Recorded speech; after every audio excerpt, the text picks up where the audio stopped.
नमस्कार। बिटबंद the lines with नीलू रंजन में आपका स्वागत है।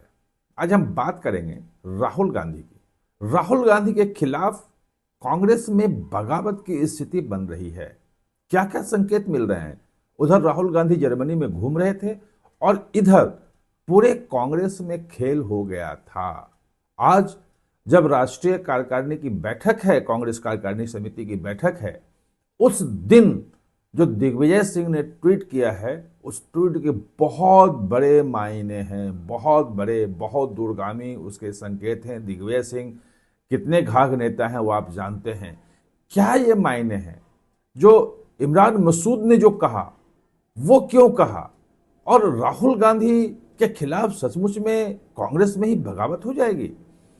कांग्रेस वर्किंग कमेटी में आज क्या क्या हुआ, अंदर में कितना घमासान हुआ, ये बहुत सारी बातें नहीं आई हैं अभी तक। धीरे धीरे आएंगे तो हम आप तक पहुंचाएंगे।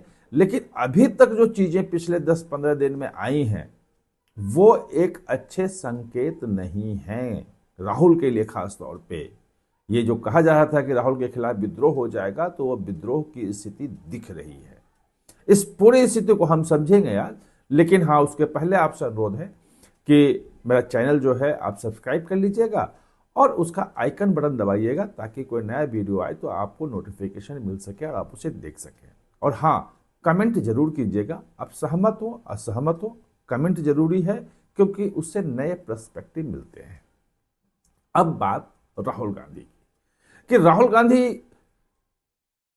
पिछले 1.5 साल से वोट चोरी का जो पूरा नारा लगा करके और अपने नेतृत्व की जो कमजोरियां थी उसको छुपाने की कोशिश करते थे। वैसे 2024 का चुनाव जब जीते और 99 पे कांग्रेस को पहुंचा दिया, तो उनके साथ के जो लोग थे उन्हें एक बड़े नेता के रूप में प्रचारित करने लगे, जननायक बताने लगे और बोले कि नेता यही हैं। और अब ये मोदी जो को 1/3 मोदी को ला दिया है, मतलब 2 बैसाखियों पे मोदी सरकार टिक गई है।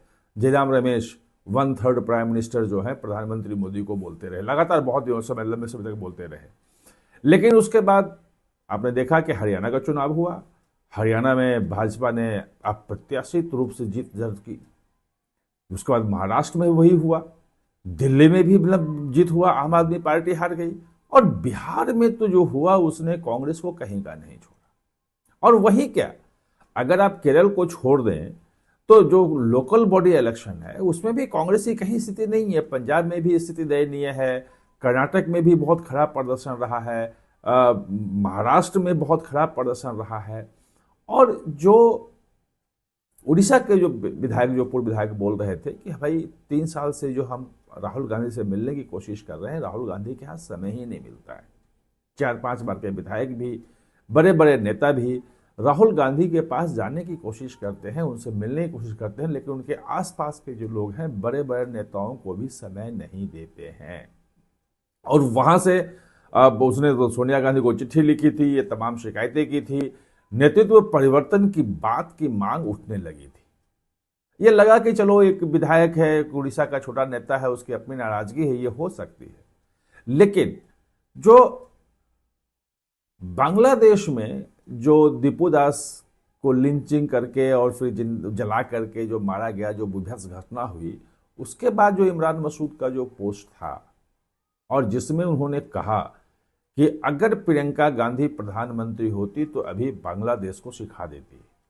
और उन्होंने कहा कि इंदिरा गांधी की तरह प्रियंका गांधी में प्रधानमंत्री बनने के है, और अगर प्रधानमंत्री वो हो तो मोदी की तरह नहीं रही कि कोई डिसीजन नहीं लिया, वो डिसीजन लेती और वो देश को दिखाती कि भाई भारत क्या कर सकता है, देश के लोगों को दिखाती।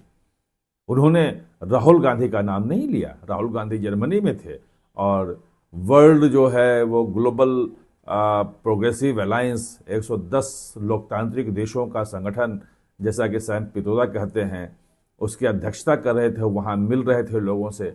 और पूरी दुनिया में लोकतंत्र कैसे लाया जाए, भारत में लोकतंत्र कैसे आया, तो कहते हैं कि भारत में लोकतंत्र है ही नहीं। और वो तमाम चीजें दे रहे थे कि भारत में कैसे वोट चोरी हो रही है।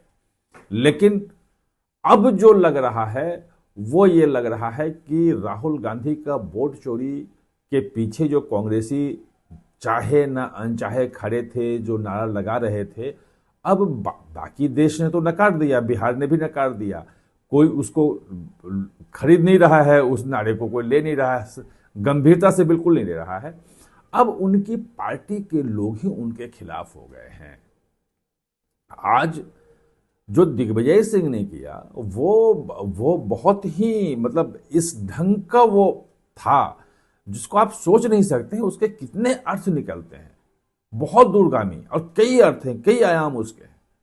मतलब आरएसएस जिसके खिलाफ राहुल गांधी लगातार हर भाषण में आरएसएस के खिलाफ बोलते हैं और उनका कहना है कि सारी लोकतांत्रिक संस्थाओं पे आरएसएस का कब्जा हो गया है। मोदी के खिलाफ कम, आरएसएस के खिलाफ ज्यादा बोलते हैं। मोदी के खिलाफ वोट चोरी का आरोप भी तो चुनाव आयोग पे लगाते हैं सब कुछ, लेकिन आरएसएस को एकदम सिरे से नकारते हैं।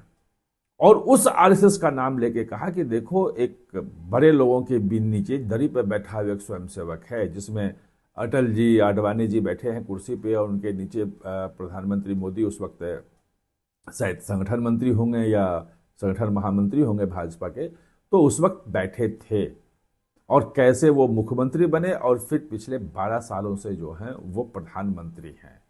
उन्होंने ये दिखाया कि भाई ये संगठन की ताकत है कि जो नीचे का कार्यकर्ता जो है वो कैसे प्रधानमंत्री के पद तक पहुंच सकता है। और भाजपा ने दिखाया अभी कि कैसे एक नितिन नवीन जो एक एमएलए हैं, भले वो 5 बार के एमएलए हों लेकिन हैं एमएलए, एक राज्य में मंत्री सिर्फ हैं, और कैसे वहां से सीधे उनको राष्ट्रीय अध्यक्ष बना दिया गया। ऐसे ही एमएलए से सीधे राष्ट्रीय अध्यक्ष नितिन गडकरी भी बन गए थे, वो भी बहुत नहीं थे। और ऐसे ही जिस वक्त अमित शाह बने थे राष्ट्रीय अध्यक्ष, वो भी एक एमएलए थे और गुजरात से एमएलए थे। और इस ढंग से दिग्विजय सिंह ने कांग्रेस को एक आईना दिखाया कि वहां पे कोई भी कार्यकर्ता की इतनी पूछ होती है और नए नेतृत्व लाया जाता है, सब किया जाता है। और यहां जो उनका सवाल था, एक तो दिग्विजय भी आरएसएस के बिल्कुल विरोधी हैं, बिल्कुल एकदम कट्टर हैं, लेकिन दिया उन्होंने आरएसएस का उदाहरण, संघ का उदाहरण दिया। और ये चुभने वाली बात है राहुल गांधी के खास तौर पे कि आरएसएस से सीखो। और बाद में जब दिग्विजय सिंह से पूछा गया तो उन्होंने कहा कि वो आरएसएस के विरोधी हैं, आरएसएस की विचारधारा का समर्थन नहीं करते हैं, लेकिन जो कार्यकर्ताओं को, जो काम करने वाले नेताओं को जो जगह मिलती है और जिस ढंग से वहां उनको ऊपर उठाया जाता है उनकी क्षमता के हिसाब से, वो काबिले तारीफ है। और वो कांग्रेस के संगठन में भी होना चाहिए। यानी कि नीचे के कार्यकर्ताओं को जब से राहुल गांधी आए हैं कोई जगह नहीं मिल रही है, वो साइडलाइन हो रहे हैं, सिर्फ चापलूस वहां बैठे हुए हैं और सिर्फ गांधी फैमिली में ही लोग बैठे हुए हैं। अभी दिग्विजय सिंह का मायने ये नहीं लगाया जाए कि वो गांधी फैमिली से बाहर कांग्रेस को लाना चाह रहे हैं, या इमरान मसूद या बाकी लोग जो कांग्रेसी जो सवाल उठा रहे हैं वो गांधी फैमिली को कांग्रेस से बाहर करके कोई नया चीज खड़ी करना चाह रहे हैं। लेकिन ये जरूर है कि ये आवाज राहुल गांधी के नेतृत्व क्षमता पे है कि अब आप साइड हटो और प्रियंका के लिए जगह दो, क्योंकि प्रियंका लोगों से मिलती भी हैं, बातें भी सुनती हैं, उनमें नेतृत्व का गुण है।